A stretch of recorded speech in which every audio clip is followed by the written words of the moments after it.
Where's my thing? Okay.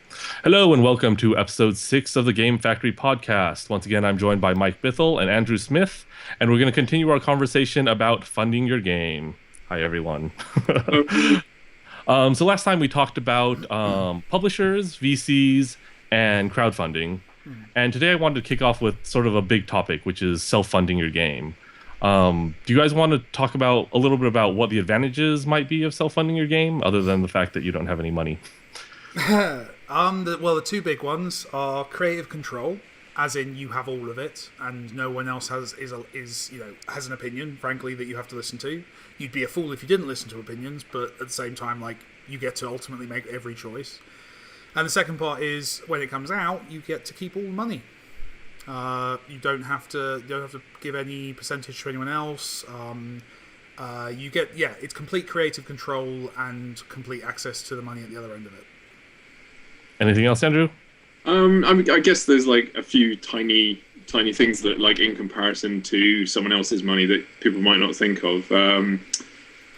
So the creative control is obviously the big one that Mike mentioned, but there's control over all the other little bits almost. A lot of publishers these days, we were saying last week, offer really good deals in terms of IP and that sort of thing. But even when you sign a deal with a publisher and they say, hey, you've got 100% control over this, that may not include thinking about things like going to shows and timing with a schedule that makes sense for the development of the game rather than their sort of portfolio plan or whatever. You might be pushed to try and get a build ready when you don't really want to because they want to have 4 of their games or something at a show, and it makes sense for them because they get a bundle. There's always a myriad of reasons that these kind of things happen, but that sort of control can filter out in ways that you wouldn't expect. And obviously, if you fund everything yourself, you just don't have to worry about that.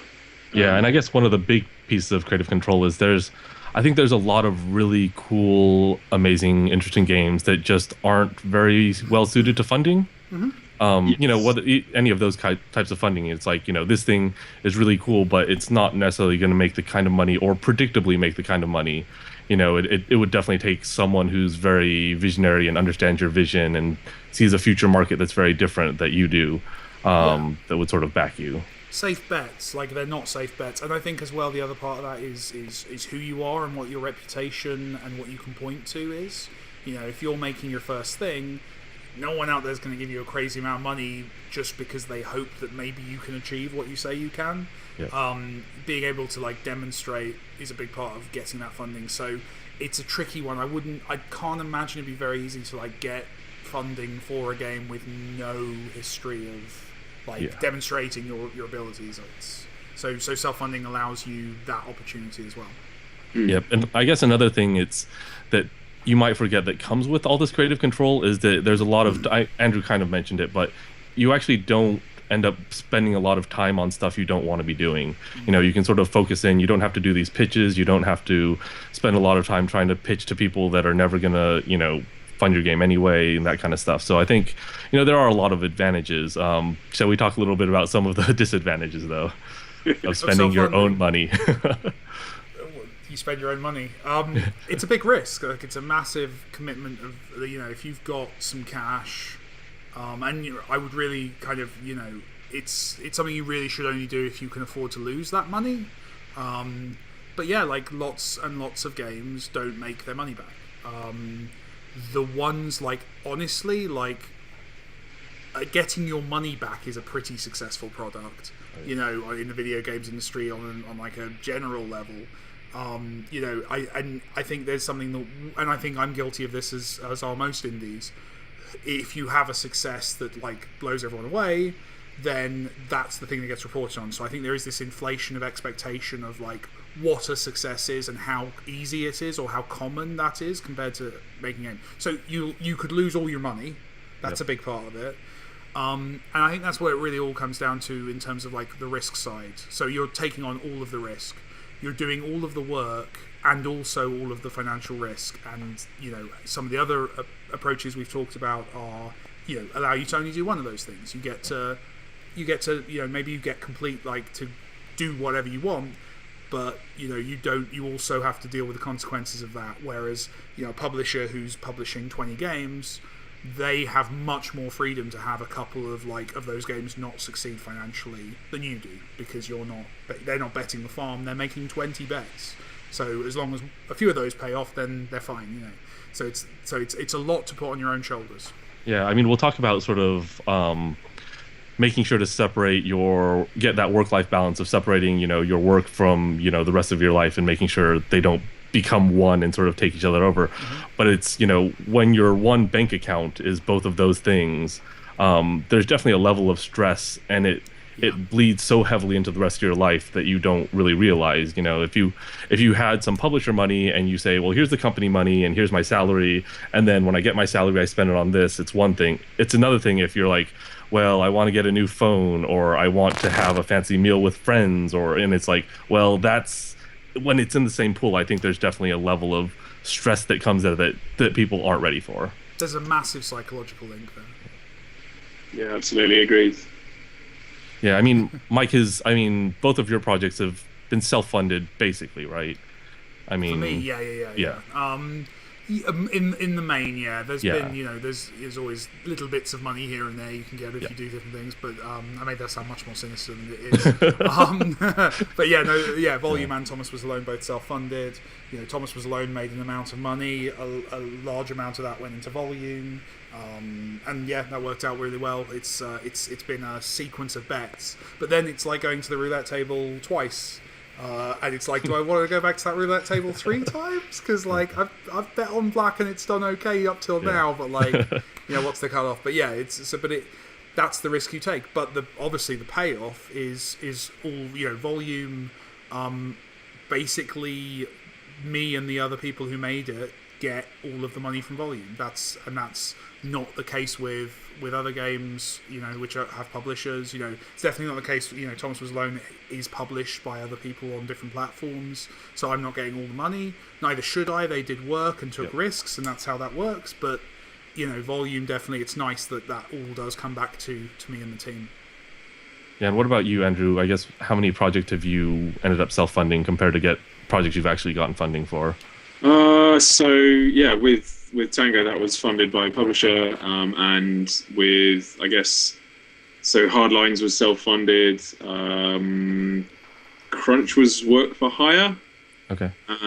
Which is just like a client for a very specific company, not really for the market, but for their sort of sense of importance, I guess.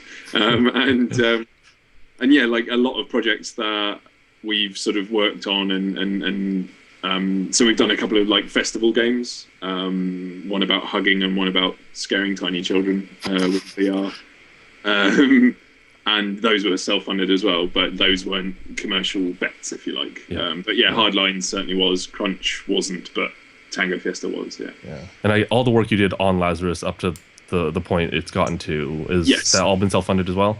Yeah. Cool. So let's sort of talk about some of the options with self-funding, because I know, Mike, your approach with Thomas Was Alone was to maintain your day job and sort of work nights and weekends on it. And is that basically the whole development of Thomas until initial launch? And past that, I didn't quit my day job until Thomas had kind of demonstrated that it was going to earn enough that I was going to be able to sustain myself after that. So, not the bravest approach, but definitely a good one, because it meant that I wasn't taking a massive risk. I had my day job. I was very fortunate in that I had employers who would indulge me, basically. Having a side project. Some employers are not cool with that. But it's something I try and encourage people to have some form of income while producing the game, because like I say, it's such a high risk. You can end up making the game, running through whatever savings you have, releasing the game, and sometimes games take a little while to take off, and if you're in that weird bubble, that's where people make bad decisions. That's where you put it in a bundle for 2 pence a week after launch. That's where you do really silly things. And I don't blame people who do that kind of stuff, because it's a scary moment to be in. I mean, when you have no choice. You have no choice, right? You have to do it. And it's I was always taught as a kid, don't go food shopping while you're hungry, because you'll buy crap that you don't need. And I think the same's true of the financial situation. You're a better game developer if you're not panicking about money and having a job. even if that job is like, you know, it doesn't need to necessarily be a job in the games industry. You can be doing, I know people who've kind of kept themselves going with other kinds of jobs while they've been developing. There's no shame in it. It covers the bills. Work for hire is another option that people take, where they'll make stuff for other people while they're working. I don't think it needs to be. I think it's just a good way of keeping yourself sane. Yeah, I mean, there's sort of two risks on that kind of side. Like, one, if you already have a day job, you're working, you know, 40 plus hours in that day job, how do you prevent yourself from, like, you know, completely burning out and going crazy? But that's the problem. That's you know, like, and I've tried to be upfront about this. Like, Thomas Was Alone genuinely ruined my fucking life. Oh, there's your first bleep of the show. Sorry. Like it really like hurt. Like I was working, like you say, at work, and to be honest as well, like games industry jobs very rarely are 40 hours a week. They usually are overtime. There's usually something that you have stuff, you know, you do overtime. You have loads of things, and your head's still there when you're at home working out problems. So I basically worked every second, and you know I stopped socializing, and you know, fortunately, I have a very forgiving girlfriend, but also fortunately, she was working away from home at that point in time. So, you know, I had more time, and I could get away with it. But like, you know, I know lots of people who've done the whole working while developing thing, and it's really damaged them and their relationships. So it's tricky, and that's the massive downside. Is you basically have to make this commitment to ruin a couple of years and miss out on a bunch of life experiences and cool moments in order to take a risk on this. And, you know, I always look at Thomas Was Alone and I'm like, it's a cool story in the end because Thomas Was Alone did well, but like, what if it hadn't? What if Thomas Was Alone had just like flopped completely? I would have thrown away 2 years of the best period in my life for nothing. And that's a horrible thought. And you know, it's frankly statistically likely. You know, it's tough. It's very tough. I mean, Shin PKSK mentions in chat that, you know, he finds having a simple retail job is the perfect counterpart to game dev, you know, in the evenings because it doesn't it's not something you have to take home. Like, how do you sort of separate your day job from draining all your creative energy from, you know, your indie project? Or like, you know, similarly, how do you keep yourself on schedule even though you don't have these deadlines? Well, in my case, it was a mixture of things. I mean, first of all, I was working on a very different game than the one I was working on at work. You know, we were doing, at the time I was working on social games, RPG stuff. Like, it wasn't anywhere near related to platforming. So it was nice because it was scratching different issues. Also, I was a lead designer, whereas at home I was programming. So there were different disciplines involved too. In terms of like motivation, like that wasn't a problem for me. Like I just had to keep working because I wanted this to happen. I wanted to be an indie game developer, so I was pretty driven. I'd say actually motivation's more of a problem now that indie game dev is my full-time job because then now it's my job, not my hobby. So it's a psychological difference that occurs. But yeah, I got through it, but like it's very tough to recommend like that. Retail seems like a great solution, actually. Yeah, I mean, Andrew, you mentioned that you guys did a work for hire project early on to sort of get funding onward. Was it a full-time project, or was it sort of something that you did while doing your own stuff? It wasn't full-time, and as a result, it didn't really end up funding anything beyond the time it took, as is more often the case than not, I think. I mean, later on, so after essentially all the money I'd saved up had run out, I managed to get a job in games publishing mobile games at Happy Nation. They're still going strong, actually. And it was essentially a contract for like a year or a year and a half doing sort of PR and marketing and sort of being a producer, I suppose. So kind of managing products and they were basically a publisher that worked with that was set up by a bunch of developers to kind of handle all that stuff. And that kind of meant, it was the day job I could leave at home, but was lucky enough to still be learning stuff about, about things that I wouldn't normally be doing for my own projects, I guess, especially because it was mobile, not sort of traditional. And that paid a lot better than the client work that I'd done up to that point. Got it. But it was pretty much full time. So it was an interesting balance. I think it was like 4 days a week or something. Got It it. worked. Yeah, like close enough to full time. Yeah. And that was around the time we were sort of self-funding Lazarus and doing the games for shows, and then eventually Tango Fiesta, obviously. Cool. Yeah, I mean, I've basically been contracting for on and off for about 4 years now.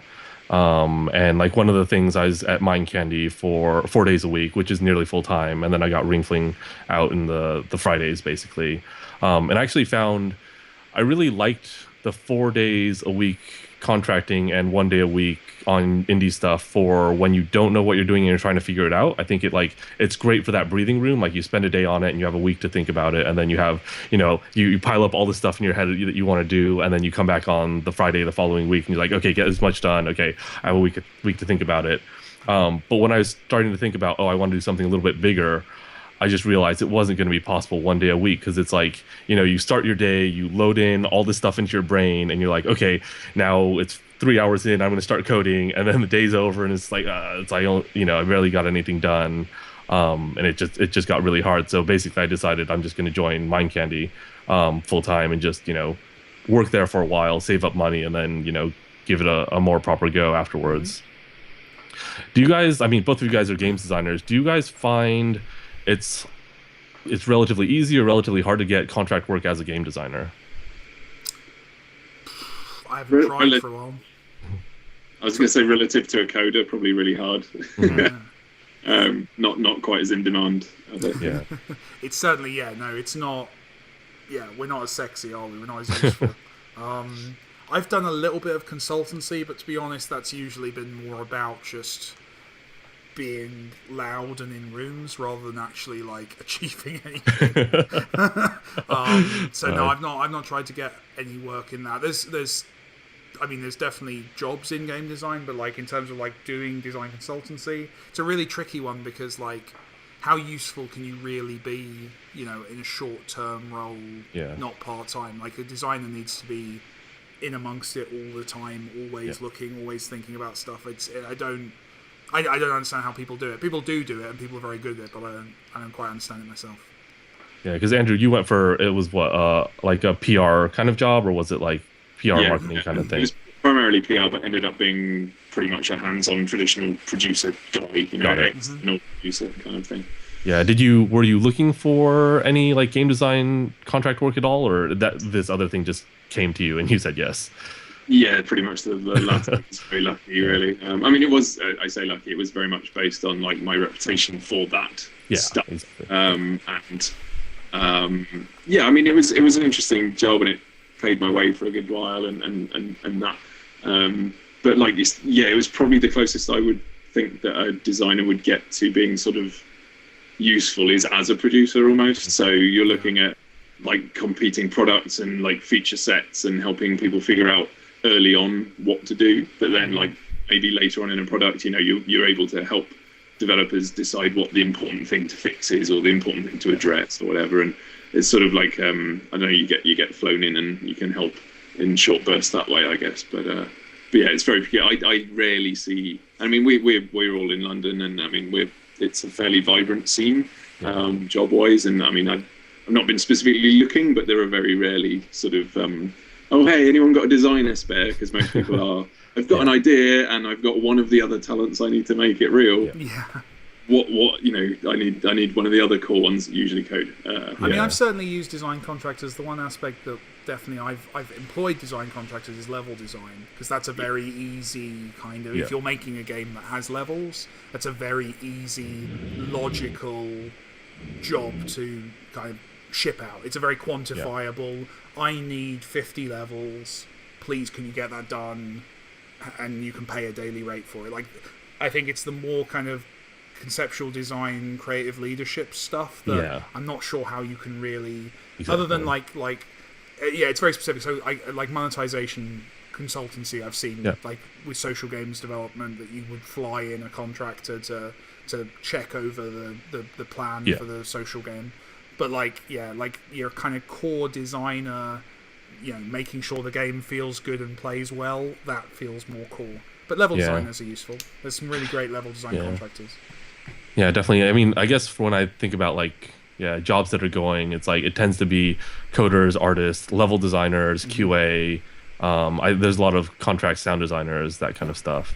Because But design yeah, is usually in the management structure, especially with indies. You know, Yeah. it's usually the person in charge of the company knows what kind of game they want to make. Whether they can do it is a bigger question, but it's Yeah. you know, getting the designer to come in doesn't always work.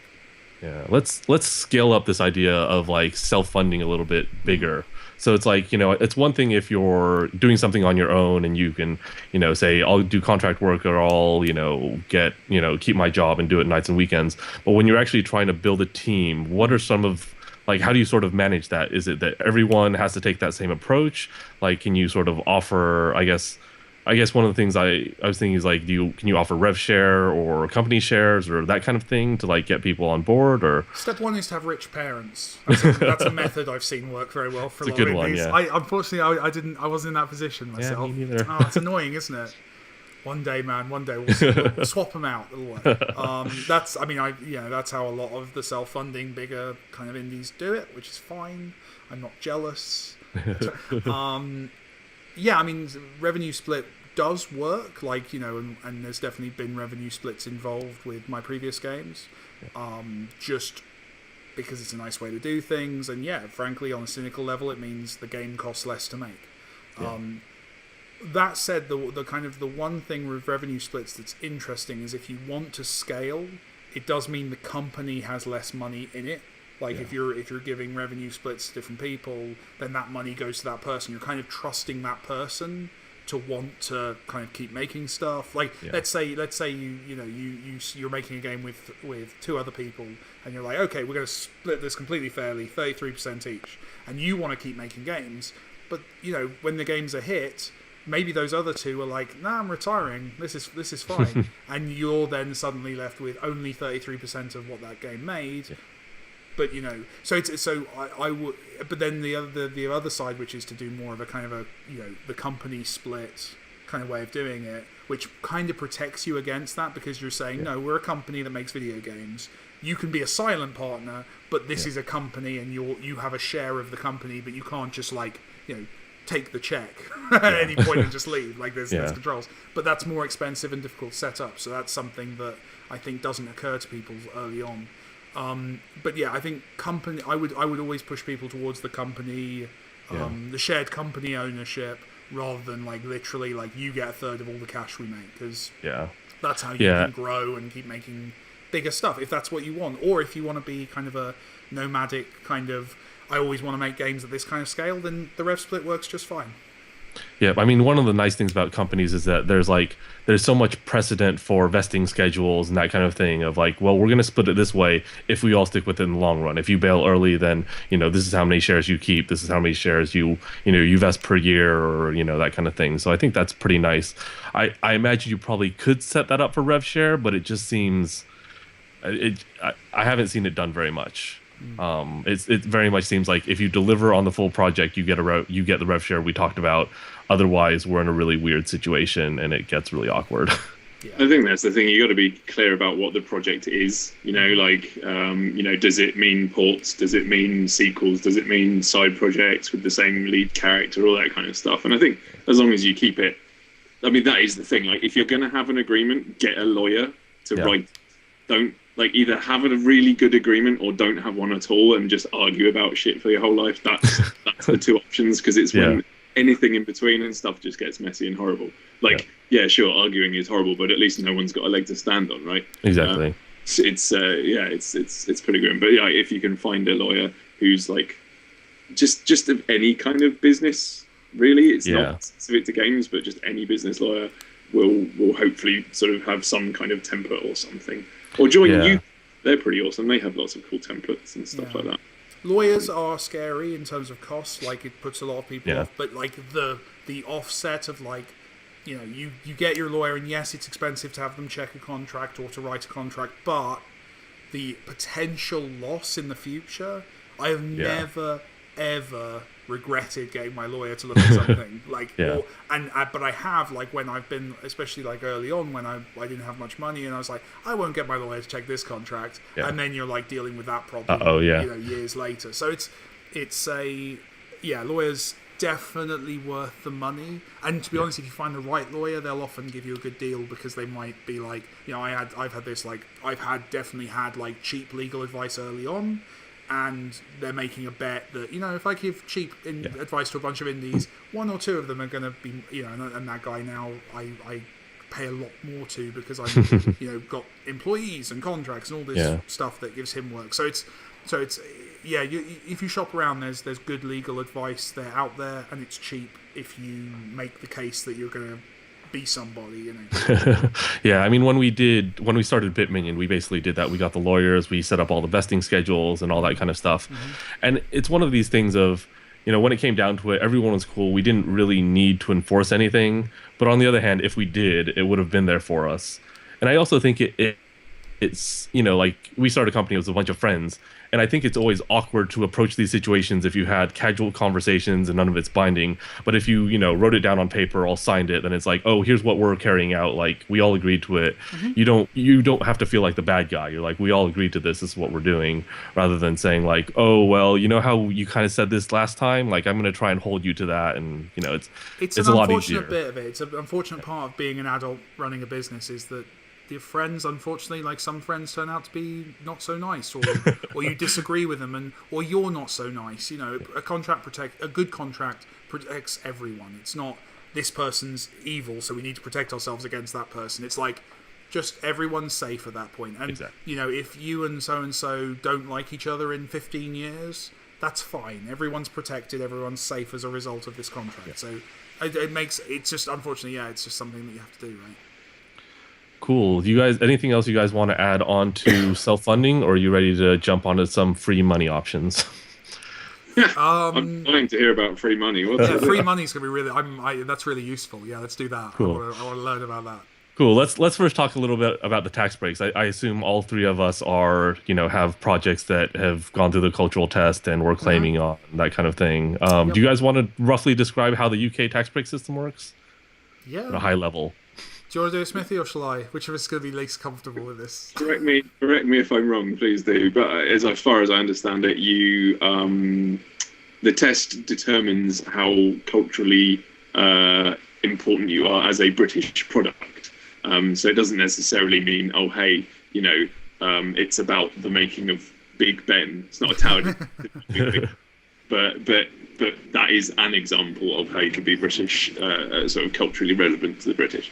But more sort of vague stuff like where the staff are, percentage of staff, like where the employment is basically being generated. Like that's always a positive thing. But essentially, they score you the project, I should say, not the company, against all these criteria, and then you are able to claim. I'm not sure actually what the amount is percentage-wise, but 20% basically. 20%, okay, of your, I believe the tax that you would have paid on that product, you can claim back after you've spent it.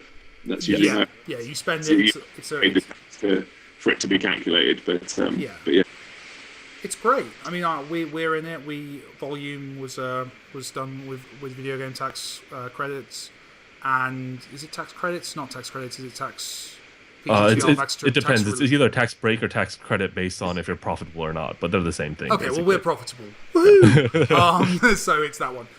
But it means it meant that basically we have a chunk of cash that we can spend on more people, and that's the thing is I'm not a massive fan of like just taking tax money back, and like I like hospitals and schools, it's great, but the reality is I get to hire more people and give more people jobs, so I love that aspect of it, and obviously selfishly as well, that makes my games better, so it's great. It's a win-win-win.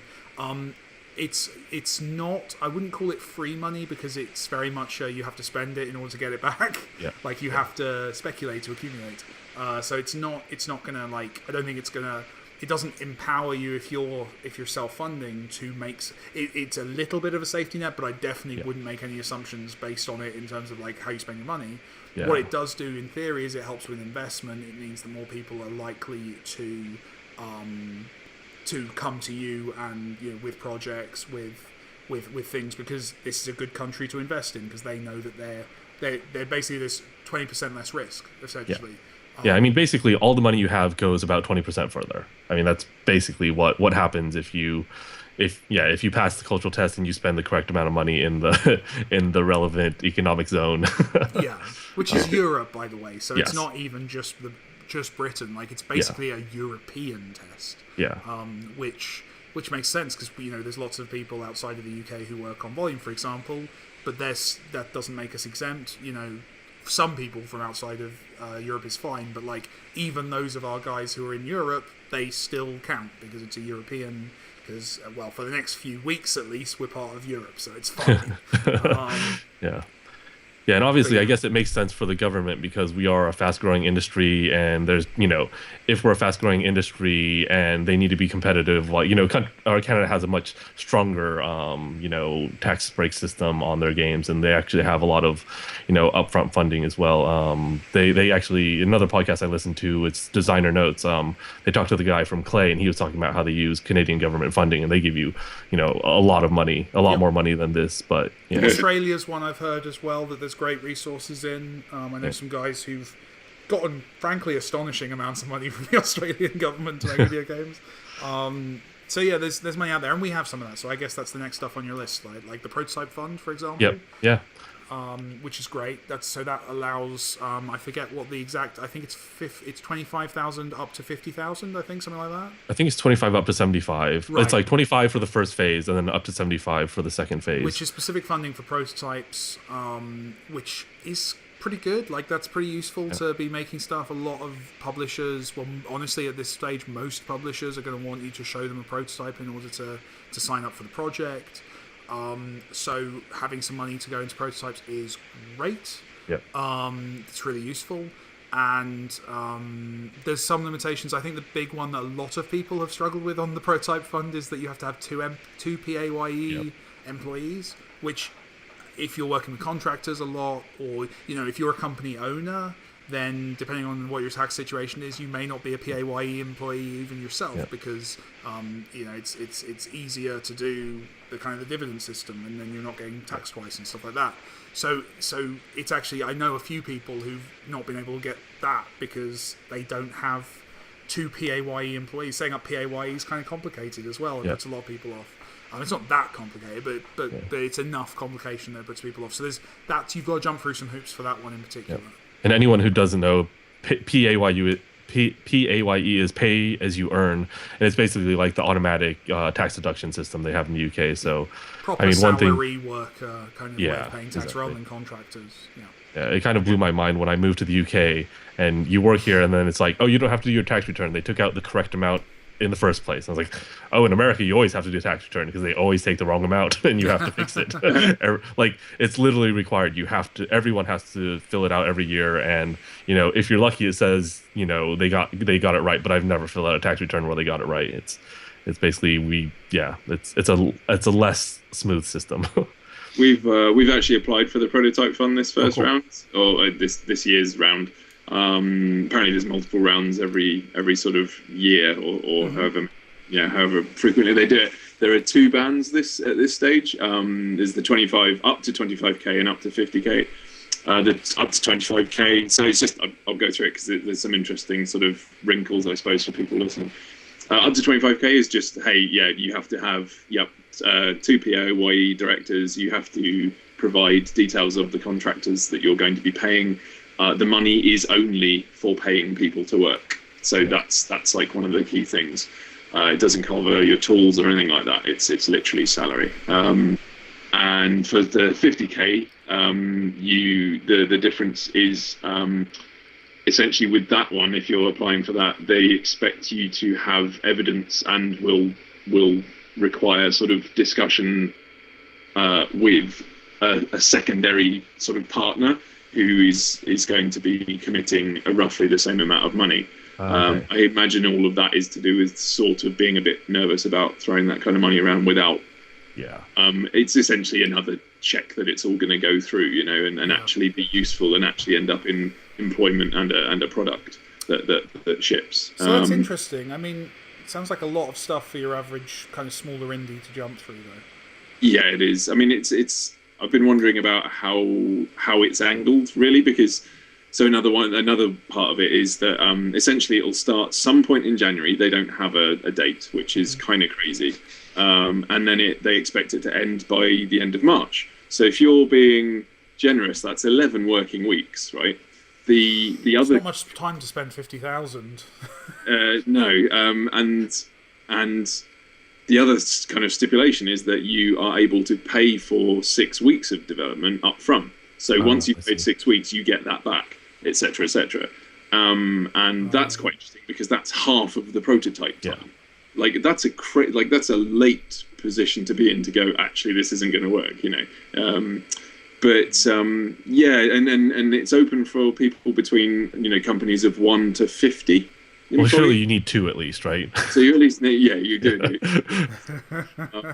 But yeah. So the idea of that bigger one being like, oh, we've got a publisher who's already committed to match fund a cool prototype or something like that. I imagine is quite rare happening, or maybe a company's big enough that it has that money but would like to, get they've got a 100k project they want a prototype, and they're getting 50k of that free or whatever. But yeah, it's a strange one. There's a lot of little wrinkles, and apparently it's changed a lot since last year, and it will change a lot between rounds this year. So yeah, it'll be quite interesting. I can understand the hoops because they don't want to just set something up where anyone can wander in and go, "Can I have £25,000, please?" I get that, but I'm not sure. I guess it's what Smithy's saying. I'm not sure what problem it's solving. Because if you're in a position where you've got a publisher to partially fund your prototype, then either make a smaller prototype or get more money from that publisher. Like, I kind of don't... I don't know, is it meant to encourage publishers to fund prototypes? That's what I'm wondering. Is it meant to be doing that? But then that's very specific as well. I don't know. As Smithy says, these things are always changing, so I'm sure they'll take any feedback they get and keep playing with the setup.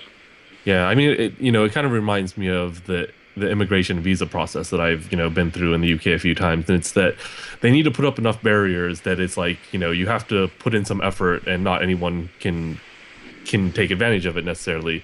But it's just like there's no proper set of hurdles you can put in that's going to be the filter that you want, right? Like you want the people that genuinely understand what you're trying to do and go for it, and it's just like there's no filter for that. So yeah, I mean, it still seems like a really cool program, and the fact that they're putting money into games, and unlike the games tax break stuff, it doesn't seem as much like you really need to have all the money up front. It seems like if you have some of it, can help you out sort of getting to that next step a little bit.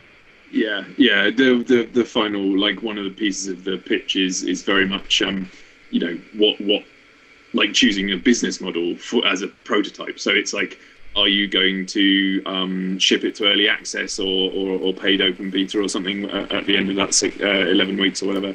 Are you going to go to a publisher? Are you going to crowdfunding, or are you going to go private funding, whatever? Like, as long as you've got like a plan and it's thought out, I think most of, like you say, these hurdles are just there to like prove you're working. Like prove the thought processes and that you've actually applied some thought to some of this, because like a lot of the time you can just be like, oh, this will cost about that much. But I mean, we spent like a good week, like solid work, just going through an already existing sort of prototype idea we had, and sort of applying it through those filters, and we'll see what happens, I guess. Cool. And I guess another thing I want to talk about is sort of these, I don't know, they're not always government grants, but basically grants where I think people sort of have a particular objective, whether it's, a region of the country wants to promote themselves and like the things that they stand for.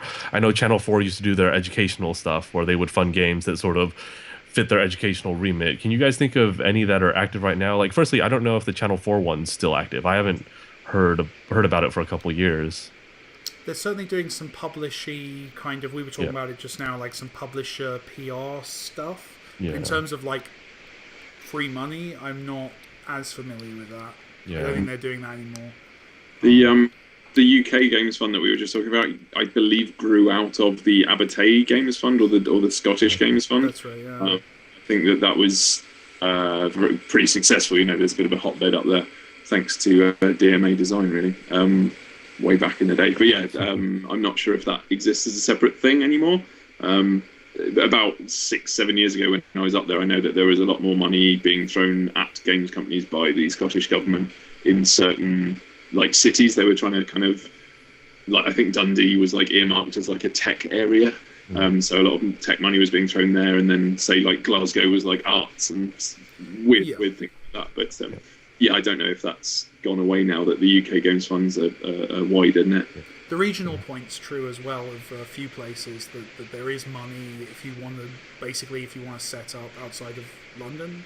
You know, I've said publicly, like, we are setting up a studio somewhere outside London, and you know, part of the reason for that is there is help available. You know, if you move outside of London, then there's a lot of places that want you around. You know, so there's that too, but they're not free money so much as, you know, maybe you can get yourself some cheap space to work in, or maybe you can get, you know, some help with your business rates or something. Like, but it's not, no one's going to just hand you a check for showing up. But like, there's definitely ways of trimming your costs, and that's the big thing. I think that a lot of devs, when they're starting out, don't kind of think about like cash flow and like what that means. They think, okay, you know, game X that I like costs X amount, so I need to get that money and then spend it on a game.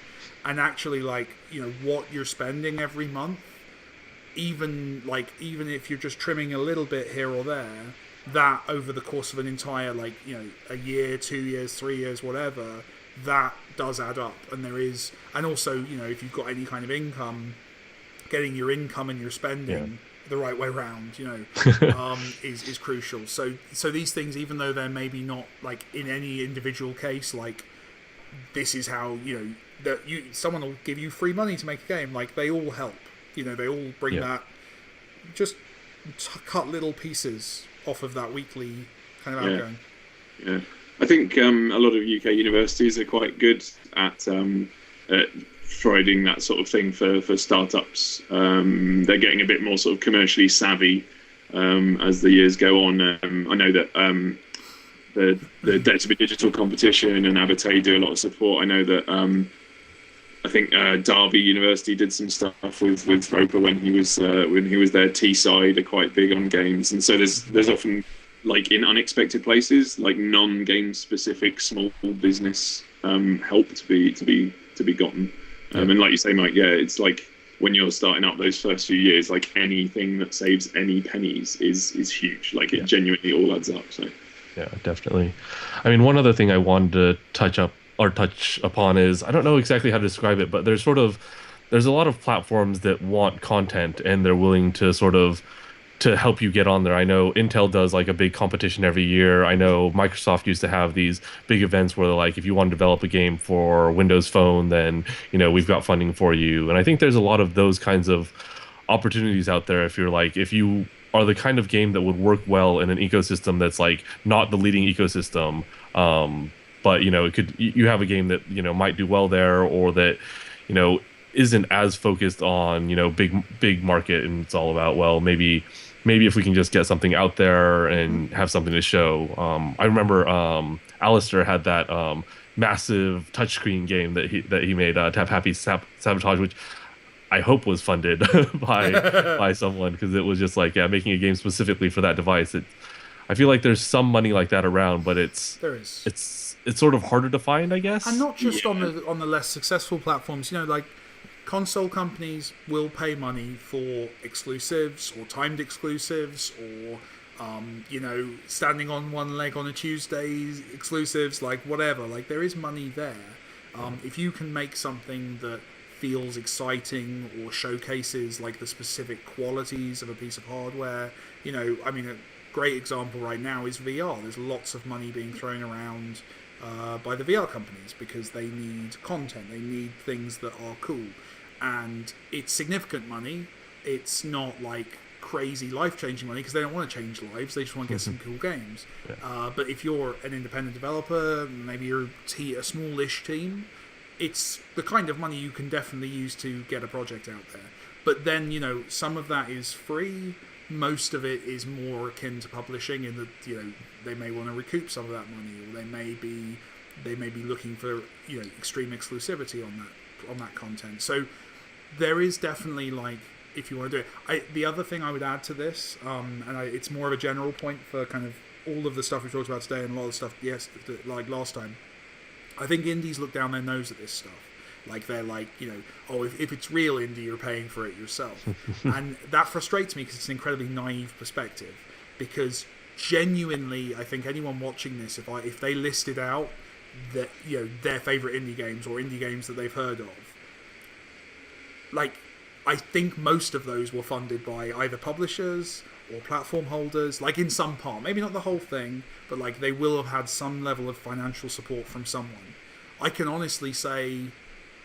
Actually, I can't honestly say none of my games have been completely self-funded. Like, people have helped with different things on different platforms or whatever, or deals have been cut. Like, there is no such thing, I would say, and this is a bold statement, as a financially successful indie game that has not had some level of support or help from external parties, even if you don't know about it. Because often, because it isn't fashionable, it's not something that everyone celebrates and lets people know. Somewhere along the line, maybe not the start, maybe just for a port, maybe for something, there's been some cash has come in from someone externally.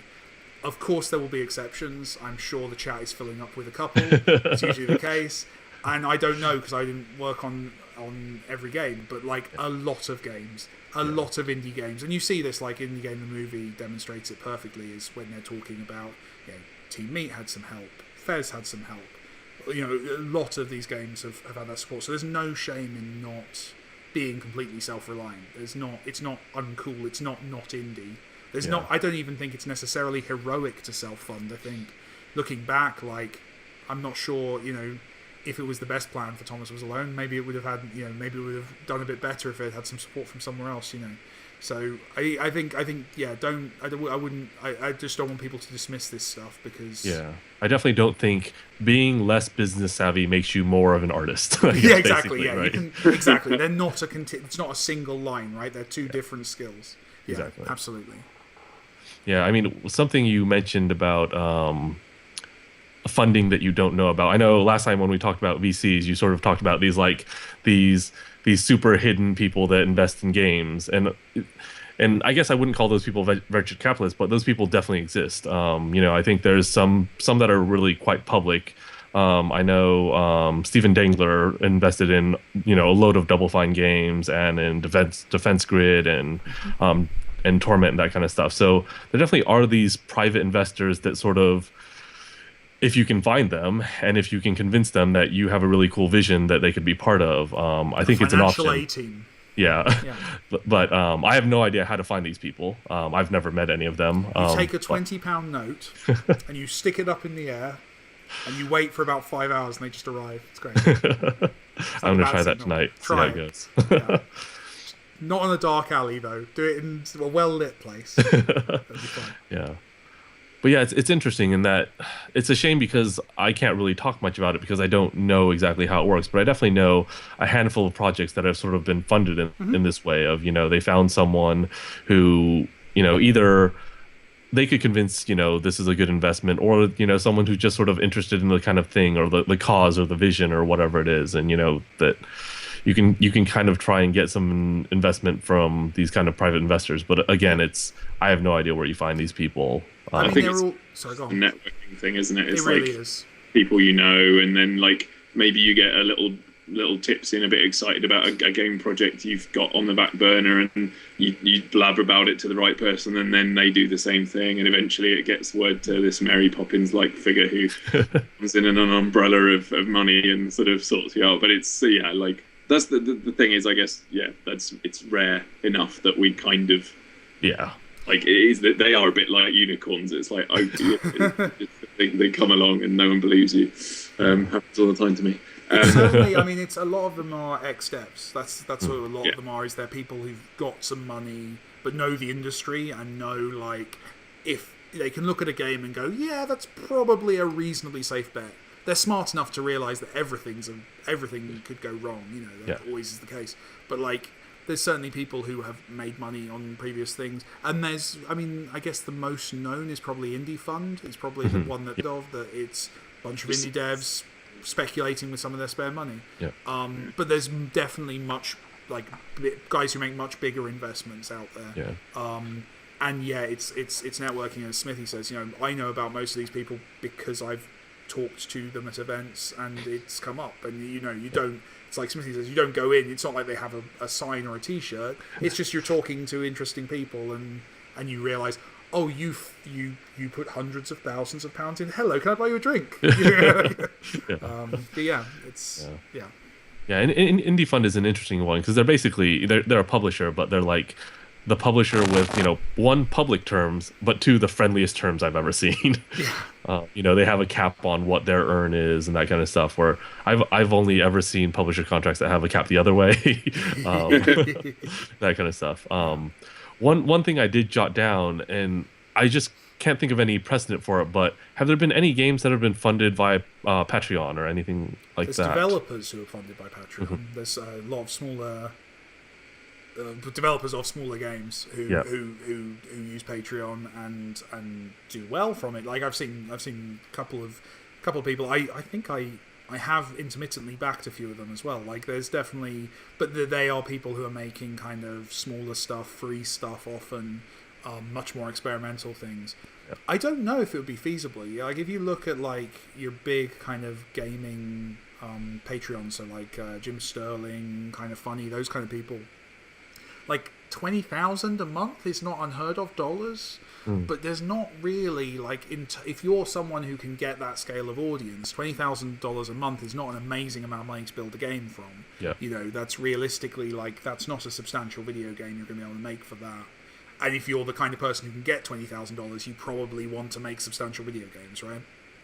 So for me, I think Patreon works well at incredibly small scale and incredibly big scale, as long as the thing you're making is cheap. Like, making videos, frankly, is nowhere near as expensive as making a video game. So I feel like I'm not sure there's room at the top of that mark, but there's definitely for like your more artistic kind of free stuff. It makes a lot of sense. Yeah, I mean, I don't know. So the Patrons that you back, are they sort of like they'll put together like a little game and like send out a game every month, or is it more that you're subscribing to their dev feed, or is it a mixture of that kind of stuff? Sorry, I was temporarily distracted. What was you say? I was just wondering, like, for the people that you do sort of back on Patreon, is it that they ship these little games frequently, or is it that you're more subscribing to their dev feed or something like that, or it's what? It's to curry favor in the great conspiracy of indies. That's what it is. No, it's just honestly with me with Patreon and Kickstarter, I back stuff I'm interested in. I often back stuff that I like that it exists. Yeah. Even if I don't read it or play it, which is often the case, frankly. Like, I back things that I think the universe is better off for having. But that's a very specific, that's not how lots of people use Patreon, and rightly, as no, this is the thing I want. I don't know. I think it's a much easier, more straightforward transaction than a Kickstarter or just paying for a game to just go. I think that's an easier thing. I think paying, unless the development itself is super performative. Like if there was a developer who was live streaming every second of making their game or something, or doing a show every day about their process and kind of really creating that ongoing value. Yeah, I can see that working. Or if running a podcast or something about development, and that podcast was popular. There you go, yeah. And this is where we launched the Patreon. But that makes sense because I think Patreon makes sense for ongoing content. Yeah. So lots of small games make sense. Yeah. Cool. I guess we'll probably just open it up to questions. So if the chat has any questions, we'll continue talking about something else while you type them. I've got a question just from sort of my dev ruminations. Do you ever feel like asking for money, or yes, expecting that you should be able to pitch for money and that sort of thing is a little bit and I don't want to say entitled, but it's like a privilege. And I catch myself getting frustrated that if you fail a pitch or whatever, and there's an element of, I just wondered if either of you have ever sort of thought about that angle. I mean, yeah. I catch myself occasionally because obviously I'm very fortunate in that I'm in interesting conversations, and if a conversation doesn't go as you'd hope, I've caught myself going, I'm really successful. This is all. I make great games. How dare they? And then you catch yourself going, no, you're an arsehole. There's your second peak. Yeah, no, I've definitely found myself like taking it for granted, I guess.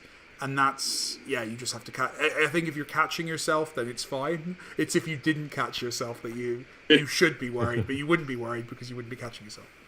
Yeah, it's interesting. The only times I can really think about that I was pitching and things didn't go well was like, when I pitched Hashbang TV to Seed Camp. And at that point, I thought it was a terrible idea, and I was kind of relieved that they told me it was a terrible idea. I don't know. I guess I'm always just surprised that, like, the scale that something resonates is always a bit more than I expect. Like, even this podcast, for example, there was a comment on one of our YouTube videos about how it's a shame that, we don't have as many viewers, as much recognition that as some things that they said are probably worse. And to me, it's just like Did you write that comment? Yeah. I did. And my response to myself. No, but I actually am really happy with the uptake of the podcast. It's like I didn't think it was this thing that was going to blow up and make us famous. It was that I sort of thought there's a lot of people that are kind of interested in games and don't know where to start asking questions, and it'd just be really nice to sort of have a small set of videos that they could sort of listen to on their way to work or whatever, and just fill in a few of the gaps that would sort of allow them to ask a few more questions. With our 95% correct advice. Yeah. With 90. Yeah. Have you got people type of questions, by the way, folks? Yeah. Please. Yeah. Yeah, but I think that's I think when I go and I pitch something, I'm just one of these people that just assumes everyone's always going to hate everything. Yeah. And every now and then you get like a few glimpses of, I'm really happy with the thing I'm working on right now. But I don't know, I just can't get that to stick. And I definitely can't get that to stick when I need to convince someone else of it. Like, the more I'm trying to sell something to someone, the more I start doubting it. I always have to trick myself. Like, I always have to kind of, because I'm the same when I'm working on something. Like, I constantly hate it. But like, I think for the pitching process to work, or not even pitching necessarily, it's just kind of having conversations. That initial conversation with Sony about volume and getting that kind of to be the exclusive for them. Like, that was, I had to convince myself the prototype was cool, even though I didn't think it was at the time, because I hated it because I'm a game developer. And I think at the point where you've convinced yourself that it's cool, that's when you can be your most arrogant, because you've kind of flipped that switch and tricked yourself almost into being that dude. And I don't think I would be able to pitch something if I, in the moment, actually hated it. I think you have to kind of convince yourself, because otherwise you're not going to convince anyone else. Yeah. Right? Yeah. I think there's a big difference between hating it and just struggling to come up with that confidence about it. And I think it might just be a spectrum, but it's definitely that I'm really happy with what I'm trying to do, but I always am afraid that it's not coming across correctly. I guess that's sort of where like the lack of confidence usually comes in for me. It's just that like, I really feel strongly about this thing I'm doing, and I wouldn't be doing it if I wasn't. But like, I don't know if I'm getting it across. I don't know if I focused my time on the right aspects of it, that it's going to be sort of like that intersection between where you're interested and where I'm interested, and that kind of thing. We've got a first question from Vazan. At what sort of stage would you advise to officially set up a company? Would you like to have an idea or a prototype first? My answer is almost immediately, because it's so cheap. It's really like easy. It's like a very quick process. Yeah, you just go to the website, you type it in. It's really easy, and like by default, the company starts as dormant, at least in the UK. So until you activate it, you don't have to worry about a lot of the other stuff. And the reason I say immediately, one, like, with the tax break stuff, it has to be through a video games company, and you need to, if you're starting to pay any money at all, you want that tracked under it. But also, it's just important that if you're doing any shares, if there's more people involved, that you sort of have that kind of stuff already in place. And, if you need to get a deal done, it's really, really awkward if you're like, oh, I signed this deal as an individual and now I need to transfer it to a company, and I didn't set up the bank accounts. I guess that's the other thing. There's a lot of lead time on these kinds of things. I've always found it takes a ton of time to set up a company bank account. So yeah, I don't know. There's no harm in setting it up really early, and I advise basically as soon as you're serious about it, and you think this is actually something you want to do, I just set up a company. Yeah. I mean, I think to sort of go a different angle. Like, I think a lot of people set up companies around a product and then find the people for it, if you like, and that's like one certain, like, perfectly normal way of doing things.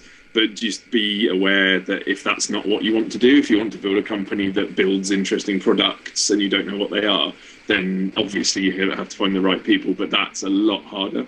It's probably simpler to come up with a genuinely interesting or cool idea and find people who want to work on that than it is to find a group of people who want to build the same company that you would, and for the same reasons. Because there's always, basically, if you're making a product, you want to do it to release it, and whether that means sell it or give it away for free or whatever, but you want it to be used, and that's one end goal. That's what a product does. But with a company, is it just to support your kind of game making lifestyle? Is it a group of like-minded individuals who are just happy having their rent paid, or is it people who want to build a company through IP and sell it, or there's a whole bunch of different ways of taking it. So yeah, the different routes require that you're early on very, very certain.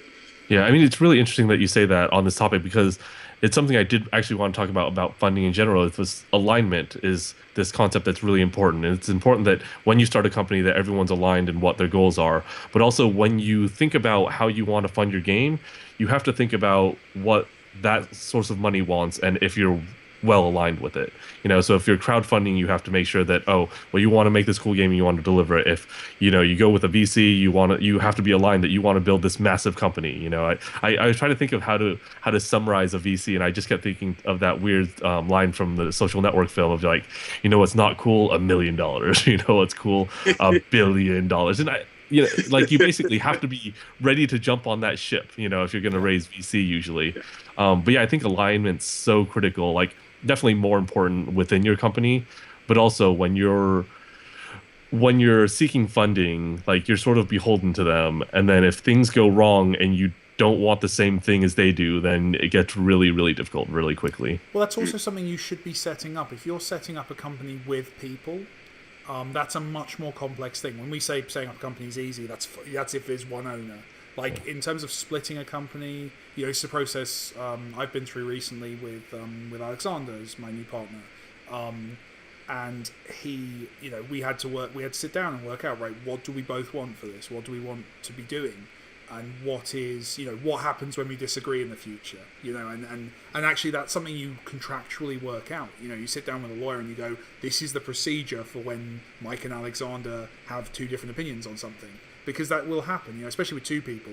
Three people's easier because you can get two of them on one side and one on the other. But so those kind of things do come in. If you're talking about a company on your own, set it up, get it done. If it's multiple people, I still think get it set up, get it done, but realize that there is energy involved in making it future-proof. And make sure to set up, that you're doing it. And make sure you set up some kind of share vesting, because there's just far too many stories of we set up a company, we split the shares 25 or evenly, and then someone left after like a couple weeks, and it's just like you're on the back foot at that point. So make sure to set up like even the most basic kind of share vesting. So to be clear to people, vesting is where someone has shares in a company but they don't get it all immediately, or they don't get access to it, which is sometimes the case. So it's like you say, well, you can have 50% of my company, but over 10 years, so you're going to get 5% every 10 years. Exactly. Now, sometimes that's that they get the 50%, but they can't access it. Sometimes it's that you're giving them literally 5% every year. It varies, and that's so for usually for founders. So for employees, it's usually that you don't give them the shares. Like you give them an option to buy the shares on the 1 year or whatever mark. But usually with founders, what it is that you set it up and say, we're going to split it this way. But if you leave, based on when you leave, you agree to sell the rest back to us at 1p per share or whatever. Yeah. So that works. Any more questions? There's another question. How often have you guys done game jams? And they ask specifically, is it generally before or after we release a game? So I don't do game jams. I don't like them. I have no problem with the people who do them. If you do game jams, I think you're a beautiful, wonderful, lovely individual, and I fully respect your choice. I hate game jams because I feel I don't like being... For me, a prototype shouldn't be about winning a competition or showing off. Like, a prototype is does my stupid idea work?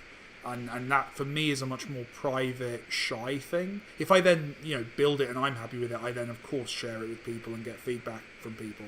But I don't like the structure of a game jam and the way it encourages that kind of performance element. For me, for other people, fair enough. So to answer the question about prototyping, yeah, we do loads of prototyping in between each game. Right now we're working on 2 or 3 things. And you make it and you take it as far as you need to go, is this fun? Is this something we should develop into something real? Or is this awful? We need to get rid of it. Or frankly, in some cases, this was fun to make a small game, but it's done now and there's nothing more to do with it. So we do lots of prototyping in between projects. I try not to do them during projects because I get excited about them and they distract me. But in the gap between things, so from the moment volume shipped to now, yeah, we've certainly been playing with stuff. Andrew? Yeah, we probably jam once or twice a year, I think. Like, we haven't in the last year, I don't think, but we did a lot before then. It's just a really fun way for us to, like, let off steam, like, explore new genres, maybe, or, like, scratch a creative itch that we've had for a while that just doesn't make any sense commercially, even to prototype, and, yeah, like, some of it's about showing off, I guess, because it's kind of fun, bit of showmanship, yeah, like there's a certain value. There's like an energy you get when you're jamming, like especially if it's a very short one, that's quite interesting, like as a contrast to how normally games get made, and just I think it's good practice for like really, really like harsh decision making, brutal kind of development speed, and just. Like as a team gelling, it's quite healthy because I think you suddenly realize the kinds of decisions that everyone has to make, but it's all within like one bite-sized sort of period of time, and so it kind of shortcuts a lot of the bullcrap basically. Yeah, so I went through a phase where I was doing lots and lots of game jams, 3 or 4 a year, and just showing up to random game jams and just doing stuff. And the reason I stopped doing them actually was I found that in that really constrained time frame, I would always revert to something safe, because I was like, I need to get this done. And the process that I much prefer, and I do it constantly, is just spend 1 day a week for 3 or 4 weeks and just sort of work on something and see how it turns out. And it it gives you a bit more breathing room. It lets you think about what you did last week and build on it. So I definitely prefer that a lot more. But one way that I have seen game jams used really interesting that I think is really cool is either when you're thinking of hiring someone or forming a team of people that haven't worked together before. It's actually really cool in that situation of really high pressure to just see how the interpersonal dynamics work out and that kind of stuff. So I think that's a really interesting idea. Yeah. I like that. So I definitely know someone who is just like, oh, we're thinking of hiring this person and they happen to be going to this game jam. I'm going to go too, and we're going to work together and see how this turns out. I like that as like an interview process. Yeah. Like you get you pay them obviously for the day, and just bring them in like as a freelancer and do a game jam with them and see how they work out. Interesting. I like that idea. It is. All right, next question from Robotic Sarcasm. Have you ever made a project and then regretted making it or part of it? Regretting making it? No, never. Like you always have to make things. I mean I hate several choices in everything I've ever made. Like, there's no game. I don't look back at any of my games and go, that was a good game. No, I despise several choices in every video game I've ever made, but I would never regret making a game. Like, you got to keep plowing on, right? Unless you make something, like, offensive, I don't see why you'd regret it. Yeah, I mean, I will sort of talk about one moment that I sort of had that was weird. So, we made a Facebook game called Monstrosity, and, it was a free-to-play game. And there was one day where we had a really, really high revenue day, and we saw one kid had spent, $1,500. Wow. And we just thought, oh, it's just they're gonna charge back or something. And then after a week, it was just still there. And I just had this moment where I'm just like, I don't know, like it feels weird. And I definitely didn't make a game that's worth $1,500 for anyone. And I don't know, like. I definitely felt a little bit uneasy at that point, especially because like the profile picture was a kid. It was a Facebook game, so I could stalk them, which is kind of creepy and horrible. But profile picture was a kid, and I was just like, I don't know, like because I don't know what's going on, I started worrying about like the worst case scenarios of just like what's going to happen to this kid. What about when his parents find out and that kind of stuff. And I was just kind of like, I don't know how I feel. I don't know if I have like sort of the steel to just make these kinds of games and just not worry about that kind of stuff. Yeah, it's certainly an aspect of free to play that I worry about. Like, because they always, you can console yourself by going, "Oh, that kid's probably a millionaire's kid," but then you sort of also know you're lying to yourself, probably. Yeah. No, it's weird.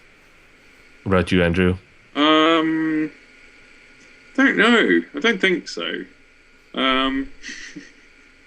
Like broadly in 5 years, if I'm still like eating peas for dinner because it's all that's in the freezer, then I might regret having made every game I've ever made. Just like, what the hell was I doing?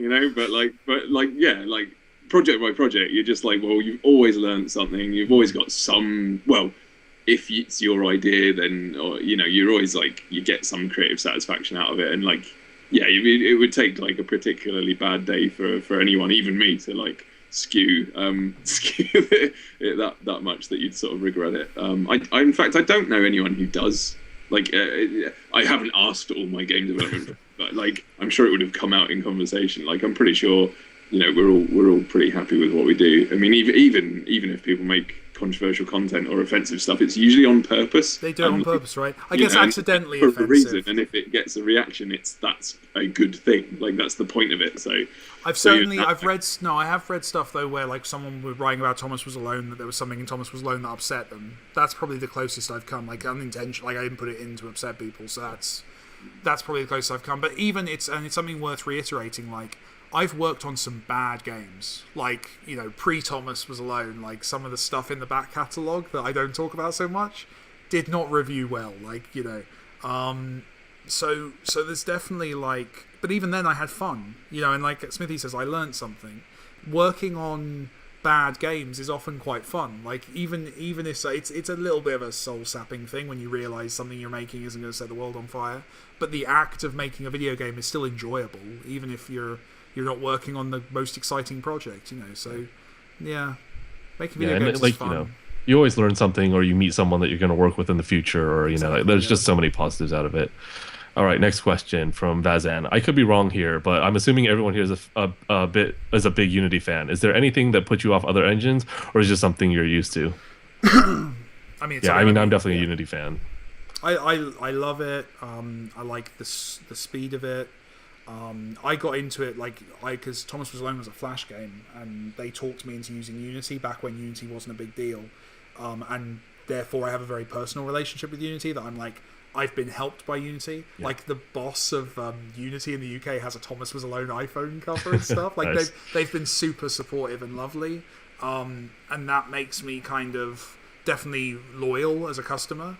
I don't think there's anything wrong with other engines that are successful, but just like up to this point, like Unity's kind of covered my needs. And the other thing that's increasingly important, and this is what I think will have the legacy effect, is that Unity's what people I would be hiring know what to do. There's it's very easy to hire a Unity developer. Relatively easy to hire a Unity developer. So right now it feels like they are dominating, and they're going to continue to dominate for a while, especially in our end of the market. Yeah, like looking at the various like asset stores, probably the strongest thing for me, just because it's got some really powerful stuff in there. You can make your zombie survival games, can't you? Well, I mean, like I consider myself fairly well informed, I suppose, and it turns out I'm not when it comes to what games have been released using Unity. So things like Gone Home was built using Unity with a very particular first-person game controller asset bundle, if you like.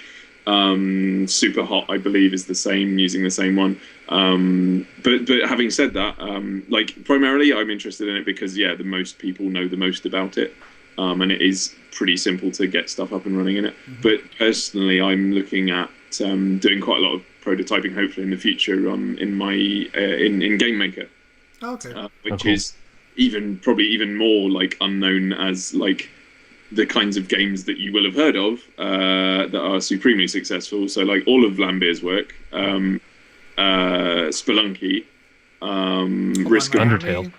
Was Undertale Game Maker. Yep. Yeah. Yeah, Hotline Miami is. Downwell, only because it's hot right now. Yeah. All kinds. So yeah. Those There's things, there's a ton of great games in that. But that's quite interesting because it's even easier to get stuff running than in Unity. I'm a great believer that most game designs or most mechanics can be prototyped in 2D. You don't need 3D. Game Maker does do 3D, but it is primarily 2D. And the scripting language is at a level that I can understand it, which is actually which is saying something.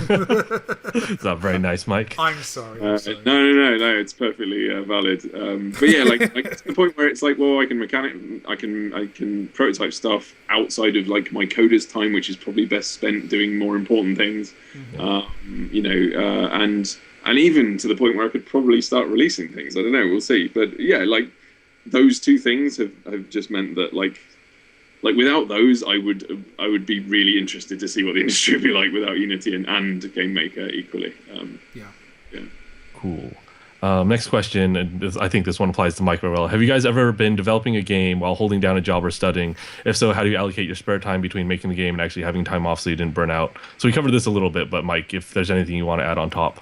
Yeah, yes, I did that. So Thomas Was Alone was made while I had a full-time job. I did sort of burn out, is the answer. I didn't do a very good job of it, so I kind of don't feel massively qualified to give advice. But I guess it's just really just remembering that your life matters as well as the game. You know, that it's important to see people. It's important to, maintain your relationships. I made an effort when I did have free time. Like, this is going to be time that I use to spend time with someone I want to spend time with. Like, it's, I didn't play a lot of video games on my own during that period. I was going to use every bit of spare time socially. That was, I guess, the trade-off I had. But even then, if you're kind of a quiet nerd, then probably you also need some time to yourself as well. I didn't do a very good job of it, and it's tough. Like, especially if you're, Thomas Was Alone is not a complex game, right? That took me 2 years. Because of this, I think, because I was kind of working a lot slower than I should have been. Because, frankly, I was doing that thing where I was working twice the hours and achieving a quarter of the work, right? Yeah. I think a lot of it's wrapped up as well in working from home. I would assume that that's the setup that people are talking about here as well. And just make sure that there's some kind of physical distinction between your workplace and your rest place or whatever. I work from the dining room, and it's a stand-up desk. And I go stir crazy because if I don't go for a walk in the morning, which I haven't done for 3 weeks straight now, and it's ridiculous. I know that I should, and it's completely insane. I get out at the weekends. That's kind of my rule, is that the weekends are off limits. Right. But yeah, even if it is literally you get up and then you leave the house and you go for a walk and you come back to the same spot, just having that, it's just psychologically so important, and it helps so much. And also helps you get into a routine and things like that. But just for the love of God, don't set up your workplace where you sleep. Just if it's in the same room, you just do something else, anything else. That's what I've been doing for 4 years. That's how I did Thomas Was Alone. Was in a studio flat in London, so it was literally my computer was opposite my bed. Yeah. Cool. I think that's all the questions we've got.